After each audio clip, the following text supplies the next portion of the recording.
چې کومې بې انصافۍ په دې ملک روانې دي ستا دماغ به ورته کار کړي دي. ما مخکې هم په دې باندې خبره کړله او زموږ چې سوات ټرانسپورټیشن کوم ترجمان دی ډاکټر خالد محمود خالد هغه هم په دې خبرې کړي دي. حد دی یاره په دې ملک داسې کارونه کېږي که نه چې هغه د کفر په نظام کې هم نشته. دا د کوم ځای قانون دی چې زما د سټیټ د ورځو ګراسي ګرون چې د اصل ملکیت اول الله پاک ته د هغې نه پس قوم دی او قوم د اختیار چې ورکړل د جانزیب کالج پرنسپل دا د دې مالک د مالک نه تپوس نشته د قوم نه تپوس نشته د یو سړي ملکیت هغه په لیز ورکې او د هغه مالک نه تپوس هم نه کوي د هغه نه پکې دستخط هم نه دی. زما ګزارش دا چې ګراسي ګرون د سټیټ د ورځو دا د جانزیب کالج ملکیت دی دا د چا پلار چې کوم دی نه د دې لیز کولی شي نه د دې انتقال کېدی شي نه دا چاته په لیز ورکولی شي. په یو قانون کې دا خبر روانه نه په اسلام کې دا روا ده په شریعت کې هم نه روا د انګریز په قانون کې هم نه روا د ملک په رواج او د ملک کوم نظام چلیږي په دې کې هیڅ څوک دا اجازت نشي ورکولی چې دا پولیس ورکړي. دویمه خبره زه دا کوم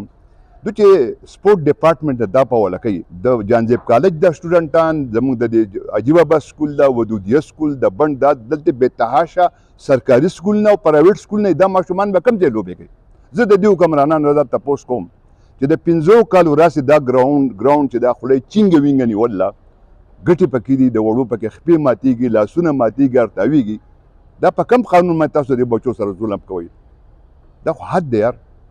ما د خپل لایر سره هم خبرې روانې دي او ما دا ذمهداري ډاکټر خالد محمود خالد ته په وله کړې وه. یو ورځ به موږ د ټول سوات سټوډنټان د سرکاري سکول نو د پرایویټ سکول نو دا ټول سټوډنټان به راوباسو موږ به داسې احتجاج کوو انشاءالله چې ستاسو د لوکل میډیا سره داسې احتجاج به کېږي چې انټرنیشنل میډیا واشنګټن پوسټ په ما احتجاج ولیکي بي بي سي نه به هم وایي د وایس اف امریکا نه به هم وایي. زما نوم طارق دی د مقام باغ اوسېدونکی یم. د دې ګراوند خو که زه ووایم د دې خو دا 5م کال دی چې وران کړی دی او تر اوسه پورې په دې کې موږ داسې دغه ونه لرو خو دا بهر کار یې شروع کړی دی صحیح ده دقه یې کړی دی او پڼ نشته. ټیکهدار نه چې موږ تپوس کوو ټیکهدار وایي پڼ نشته. موږ دا ګراوند ځانه په خپل اپنې مدد آپ اوار کړی دی صحیح ده. چاته یو سړي ته مینت کړی بل سړي ته مینت کړی دی لکه موږ سره چا هېڅ هیلپ هم نه دی کړی او دا ټورنمنټ ما شروع کړی دی په دې کې د جمعې په ورځ 3-4 هلکان راته وشي دي که تاسو د هغو خپې ولیدی نو ډېر خراب شوي دي. د حکومت نه خو زموږ دا ګیله ده لکه چې ګراوند وراله وران کو نو په کار چې بیا وراله آباد کړی وی نو هغه شان وران پروت دی او خاص کر موږ په زیاکیم ته وایو چې لکه دا خو ستا د کور خوا هم ده